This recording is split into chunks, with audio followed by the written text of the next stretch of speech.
আপোষ না সংগ্রাম,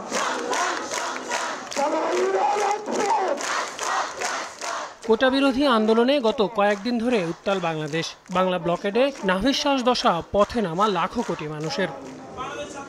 চলমান কোটা বিরোধী আন্দোলন নিয়ে নিজেদের অবস্থান ব্যক্ত করল বাংলাদেশ ছাত্রলীগ। বৃহস্পতিবার সকালে ঢাকা বিশ্ববিদ্যালয়ের মধুর ক্যান্টিনে সংগঠনের পক্ষ থেকে আয়োজিত সংবাদ সম্মেলনে ছাত্রলীগ সভাপতি বলেন যে বিষয়টি আইনিভাবে সমাধান হচ্ছে, আশ্বাসও মিলেছে, সেই বিষয়টি নিয়ে আন্দোলনকে টেনে হিঁচড়ে লম্বা করা উচিত নয়। বিদ্যমান সমস্যাটির একটি আইনগত সমাধানের সুস্পষ্ট দরজা উন্মুক্ত থাকা সত্ত্বেও আমরা মনে করি যে ভিন্ন কোনো পন্থা অবলম্বন করা আমাদের তরুণ প্রজন্মের জন্য আশা জাগা নেওয়া নয়। যেটি আইনগত প্রক্রিয়াতেই সমাধানের দিকে যাচ্ছিল, সেটিকে প্রশ্নবিদ্ধ করে এমন কোনো কর্মকাণ্ডে কারো যাওয়াকে আমরা সাধুবাদযোগ্য বলে মনে করি না।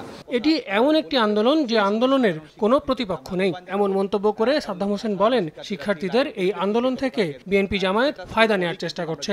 250-টিরও বেশি ডিজাইন অপশন নিয়ে ওয়ালটন স্মার্ট ফ্রিজ, বোঝে আপনার প্রয়োজন।